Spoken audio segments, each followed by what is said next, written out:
Hi, this is the Live and Invest Overseas podcast, and I'm Kat Kalashian. I'm the Europe correspondent for Live and Invest Overseas.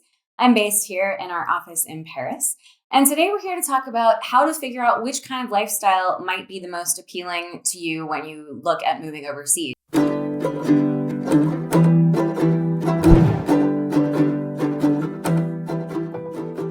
You may have already had an idea of what kind of place you'd like to move to. I've done another podcast on how to find your perfect place overseas. And so if you've listened to that, you know that it might be the best vacation you ever had. It might be a place that you want to go back to look at living long term. But let's just say you're starting at square zero and you have really no idea, or many ideas, too many ideas to figure out what you want in your new life overseas. So let's break it down into the most broad strokes kind of lifestyles that you might have on your menu. The first and probably most popular for expats and retirees going overseas is the beach or island lifestyle. But there are many more, including modern cities. Paris, of course, where I am, is a very modern city. And that's part of why I chose it and why I love living here, is because I know I'm a city person and that's what makes me happy. A historical city is another option. A historical city may be just as modern, just as cosmopolitan as what we're calling a modern city, but it was largely built in colonial times in the case of the Americas, or medieval times in the case of Europe. So we're going to look at more examples under each of these headings to give you a better idea of what these will be as we go further on. The fourth option you might choose would be small towns or villages, which there are no shortage of anywhere in the world. Fifth would be the rural or off-grid or farmland kind of lifestyle. And sixth is mountainous or in the highlands. And of course, all of these are going to overlap a lot. You know, you might live in a modern city that's also in the mountains. You may live on the beach and on a small town. But these are kind of the biggest categories that we can break down lifestyles into. So let's look first at the beach and island lifestyles. What are some of the pros? What are the good things that people want when they are looking at moving to a beach or an island? Well, obviously the sun, the sand, the water and the water sports that accompany it. So, you know, surfing, diving, snorkeling, boating of all kinds, sailing, kayaking, basically anything that you can think to do on the water is going to be available in these places.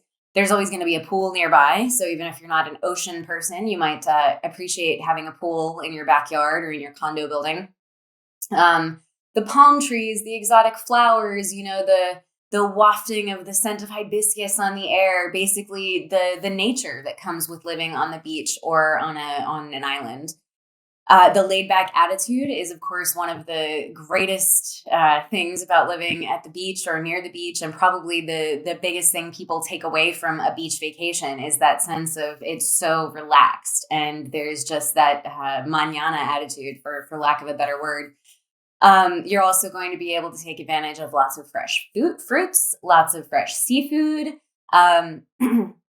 And I'm sure you can think of more good things about living at the beach, but now we're going to turn to the bad things. So as in many cases, and I'll point them out in each case, the good things can also be bad things depending on your perspective, or just depending on how you're looking at things, I guess.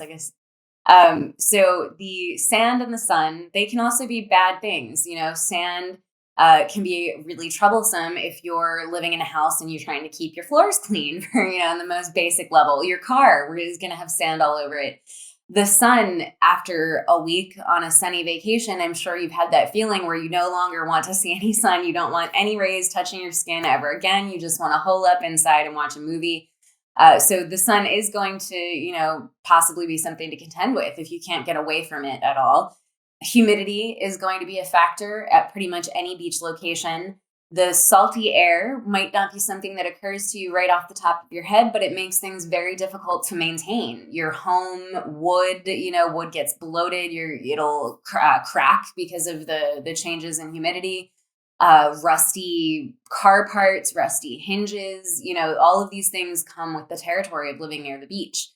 As does mold, another thing you might not think about, but mildew and mold can be a battle that you wage every day, you know, using the Lysol spray and the antibacterial spray to try and kill off the mold that grows practically everywhere if you're in the tropics and in a humid environment. When I was living in Panama, I lost belts, purses, shoes, if it was if it was made out of leather, you name it, and it eventually will succumb to the mold. And if you don't treat it carefully, you don't clean it regularly, it's something that you might end up having to throw away. Tourists are another thing you'll contend with on pretty much any beach in the world, any island in the world. Unless you're going to the absolute ends of the earth, tourists are going to find their way to you at some point during the year. Climate control is another thing that you've got to think about if you're living on the beach. If you want to get away from the sun and the heat and the humidity, you're going to be using an air conditioner, and that's something that's going to hike up your utility bills. Islands are not so easy to access. So there are multiple facets to take into consideration when you think about remote access. So first of all, it's going to take longer to get there from wherever else. It'll cost more to get there from wherever else. It can be more difficult to have provisions brought to you if you're on an island. There might be one boat that comes in weekly with the groceries to supply the stores. And of course, there are many different sizes of islands, many different levels of developed beach town versus undeveloped beach town. But to really put your mind through its paces of what this lifestyle might mean, you've got to think about the fact that some islands might not get the regular supplies that you would expect. Provisioning can at times be tricky. And then, of course, that mañana attitude that you love when you're on vacation can be a bit of a hassle when you're actually trying to live in a place and get things done. So the fact that the guy who said he's going to fix your leak is going to come tomorrow may lead into the next day, and you may live with a leaky sink for longer than you intended. Our top picks for beach and island living, we have 12 of them. You can see on the screen. Comporta, Portugal, number 1 up there, actually won this year's Live and Invest Overseas Retirement Index. It was named the number 1 place in the world to retire. Basically, no matter who you are, what your priorities are, it doesn't get much better than life in Comporta, Portugal. So if you're interested, I highly recommend that you take a look for our Overseas Haven report on Comporta, Portugal, or Lisbon, Portugal, or the Algarve, Portugal, if Portugal is on your list. And as you can see from the rest, we, things really do span the globe. So Mexico, Belize, Cyprus, Ecuador, Croatia, Bali, Thailand, the Dominican Republic, Colombia, Brazil, and Portugal again there at the bottom. So no matter whether you're looking at Europe or the Americas, there are some great beaches to check out. Next up, we have modern cities.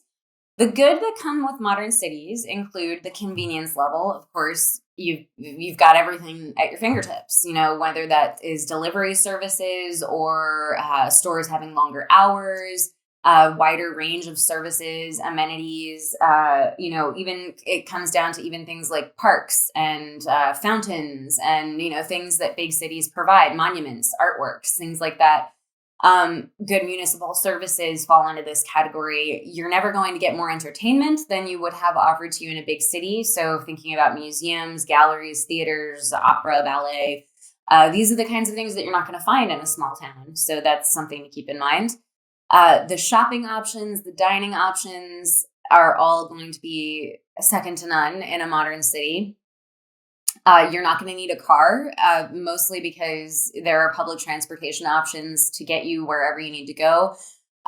Also, many cities are walkable and bikeable more than being drivable. And in many cities, a car can actually just be a great hassle and a great expense. So if one of your goals for moving overseas is to get rid of a car, then you're going to want to keep your eyes on cities when you're looking at places to move.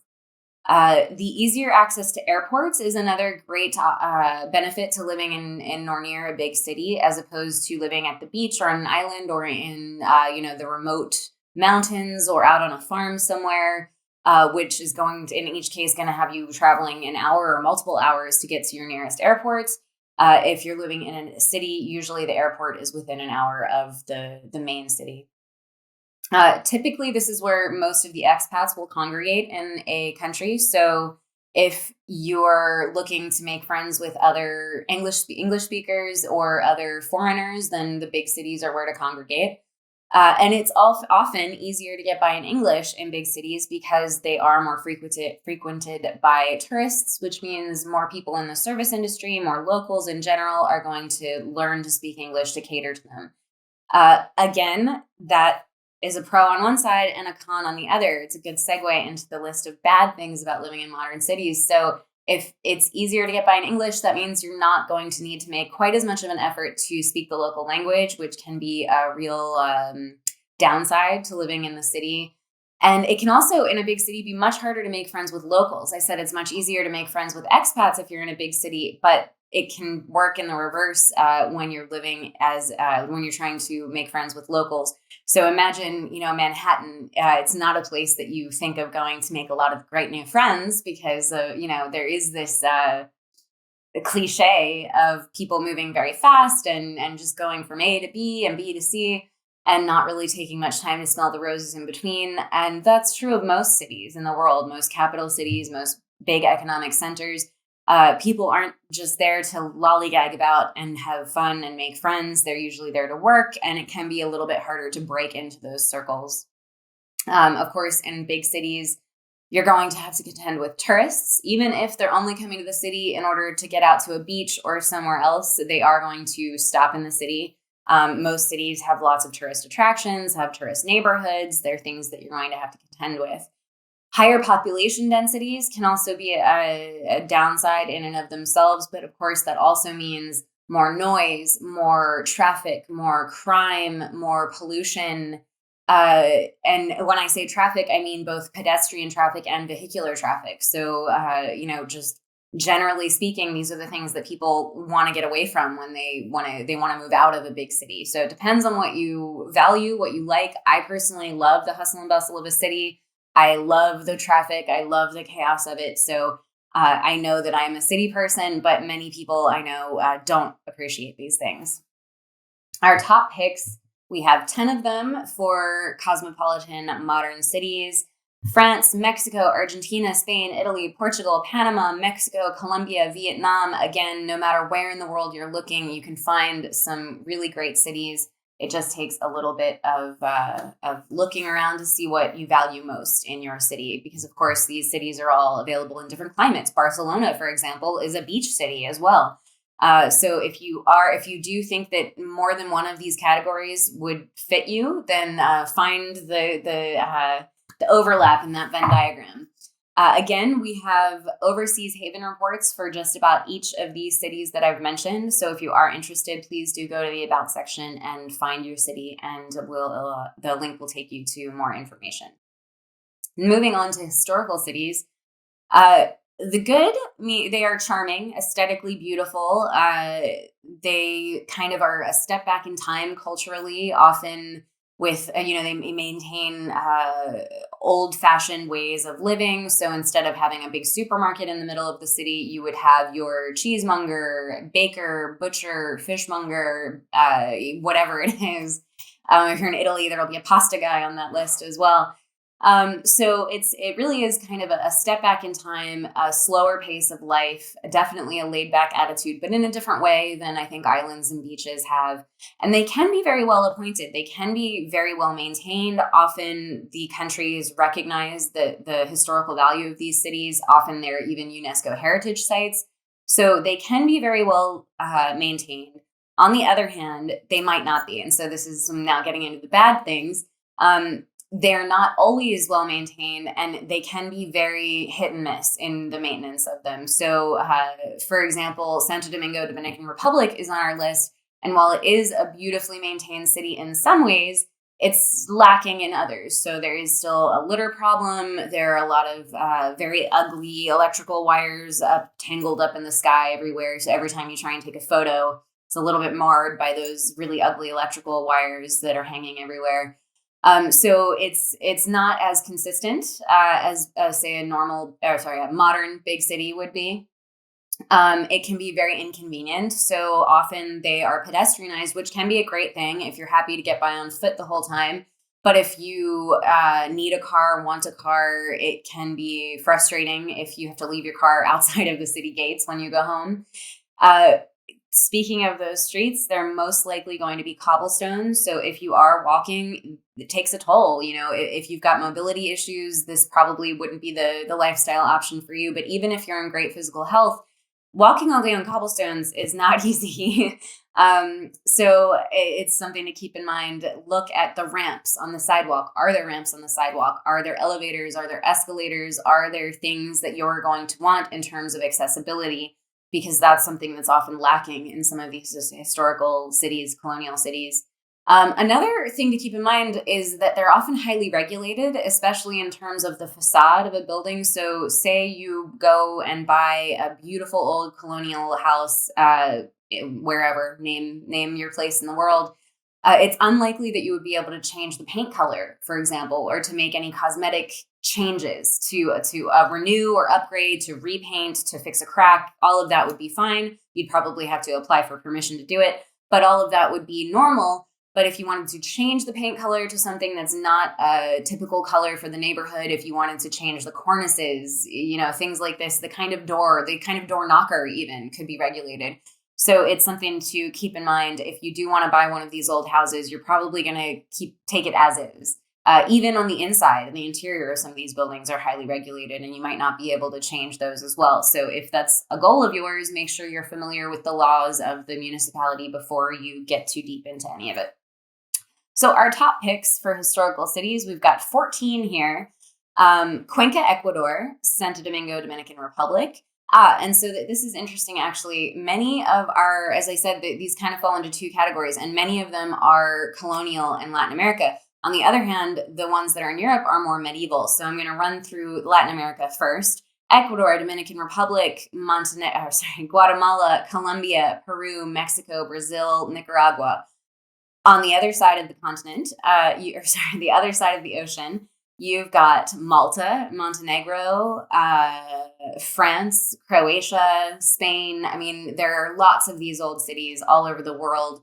It's just a matter of finding the one that will suit you in terms of the level of convenience and amenities that you want, or the level of rusticness that you are comfortable with. Moving on to our next kind of lifestyle, the small towns and villages lifestyle. The good things are that you're going to know all your neighbors. You will very likely need to speak the local language. Again, that might be a pro for some and a con for others. But I think of it as a good thing. When you're forced into your new culture, into this new little neighborhood, you really have to shoehorn yourself in, which means adapting very quickly and trying to assimilate. The key there is language, of course. The low population density is a plus for people that are looking for small towns and villages. This is also a very traditional way of life in these small towns. So again, as I said with the historical cities, it is a bit like stepping back in time. The way things are done is a little bit more old-fashioned than it would be in a modern city. Low crime rates are one of the great upsides of living in a small town, and very unlikely that you'll go to a small town or a village that sees a lot of tourists. Although people are discovering more of these cute villages all over the world every day and posting them all over Instagram. It's unlikely that tourists would be a regular day-to-day pest in your small town life. On the other hand, all of this means that you've got limited access. So everything that I mentioned for beaches and villages applies here. It'll cost you more. It'll take longer to get to and from.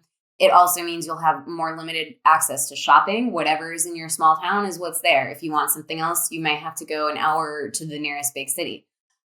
The internet might be slow. The healthcare might not be immediately on your doorstep. You might have a clinic or a GP in your small village, but you may need to go further for specialized care or an ER visit or a big hospital visit of any kind. As I said, you will need to know the local language, and that could be a downside for you living in a small village.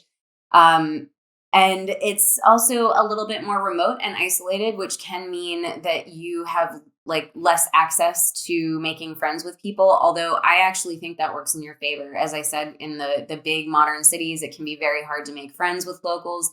In the small towns, you're more likely to make friends with locals than with foreigners, because there aren't going to be that many foreigners there on the one hand, but then on the other hand, that you have no choice but to make friends with your neighbors and the people who are around you, and they'll want to know you as well. So It can be a bit more remote and a bit more isolating, but I actually think it has a reverse effect.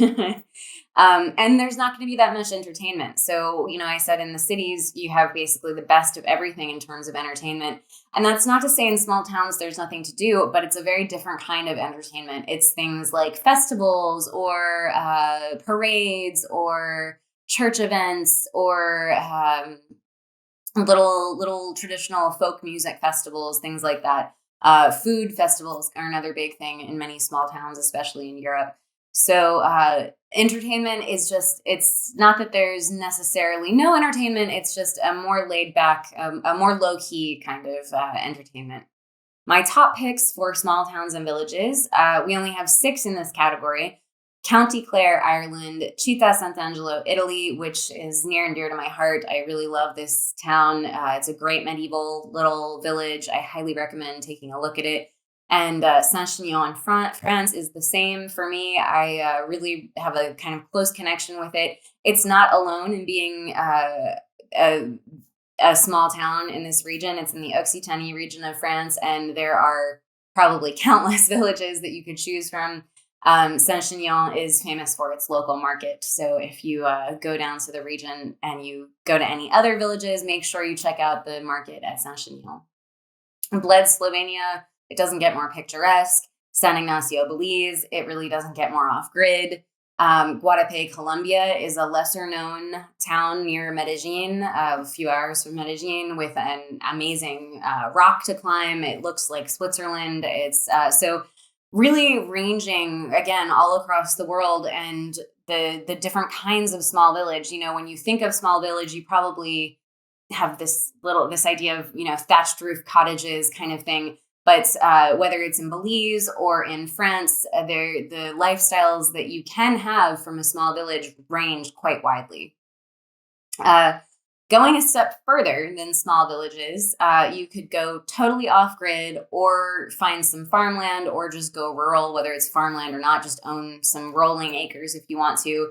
And the best thing about this, of course, is that you can grow your own food, which will definitely take a little chunk out of your grocery budget every month, which is never a bad thing. It also gets you living closer to nature. You're spending more time outdoors, which is never a bad thing. There are no tourists in these areas that you'd be looking at, and very, very low crime rates. On the other hand, having land means having to manage land. That might be more than you want to take on, especially if you're at a retirement point in your life. Of course, it might be your next big project as well. So it depends on what you're looking for and how much work you want to put into your new home. It's also, these places are going to be remote and with all of the difficulties of access that I've mentioned for other locations. And here the isolation would be distinct from the isolation that you might feel in a small village or a small town. Here you would really be on your own. It might be miles away, acres away to get to the next person. And that will make it very hard for you to feel like a part of your new community because you're really living outside of a community. And that might be what you're looking for, but it's something to keep in mind. You might not really be in a position to easily make new friends. So if you want this kind of an off-grid lifestyle, but you also want to make some new local friends, you're going to have to put in a bit more effort. You might have to drive to the local town or the nearest city to take part in clubs, to join a church, to join a community center, language classes, etc. So our top picks for going off-grid include Abruzzo region in Italy, the Occitanie region in France, the Cayo district in Belize, the Mendoza area in Argentina, Durango, Mexico, and Gozo, Malta, which is actually, Malta is a series of 3 islands, and Malta is the biggest, and Gozo is just above it and is almost 100% farmland. So a great option up there to live on the Mediterranean, on an island near beaches, but also off-grid, also farming land if you want to. So again, lots of these places overlap. You just got to do a little bit of research to find out where they overlap. Finally, we come to the mountains or highlands, depending on how high up you're going.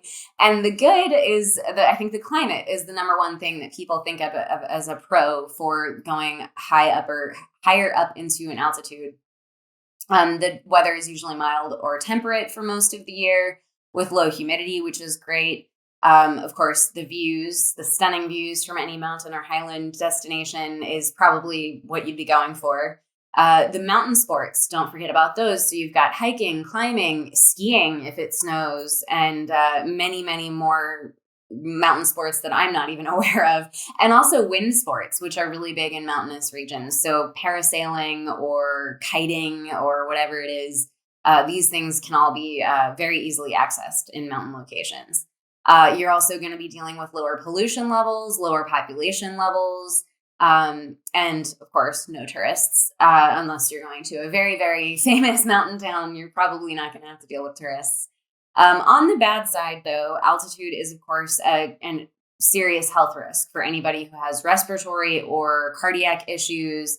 There can be harsh winters in mountain locations, which can mean even less access. So, already you're going to have some difficulty with access to these remote regions. But say that there is a winter storm, extra snowfall, a landslide, a mudslide that can cut off access to the roads, and that leaves you even more remote. So the highlands and mountains aren't really places that I would recommend for people with ongoing health concerns, because even if all of your health needs can be met in your location, if something were to happen, if there were some emergency situation, you couldn't always guarantee that you'd be able to get down the mountain without, say, a medevac. So keep that in mind. And of course, the low population levels are one of the best things about living in the mountains, and probably why most people live in the mountains, even the locals. So, locals living in the mountains live there to be more remote. They don't want to, be around a lot of people. And so if that's the lifestyle you're looking for, go along with all of your fellows, whatever nationality they may be.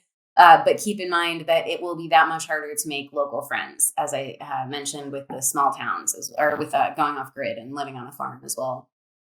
And our top picks, we have 10 for mountains and highlands. Again, these are all over the world: Panama, Vietnam, Thailand, Colombia, Ecuador, Italy, France, Argentina. So no shortage of great mountain destinations. And again, we have reports that will detail what it's like to live in all of these places, including line-by-line budgets, lists of things to do, how to get there, how to get around once you're there, all written by expats living in the places. And if any of these places are of interest to you, please go down into the About section and look up the name of the place that you're interested in, and do some more reading on our website. For everyday information like this, check out Overseas Opportunity Letter. It's a free daily newsletter, and it'll deliver all kinds of wisdom like this, and little tidbits such as we do here on the videos, delivered to your inbox for free every day. I have been Kat Kalashian for the Live and Invest Overseas podcast. I'll see you next time.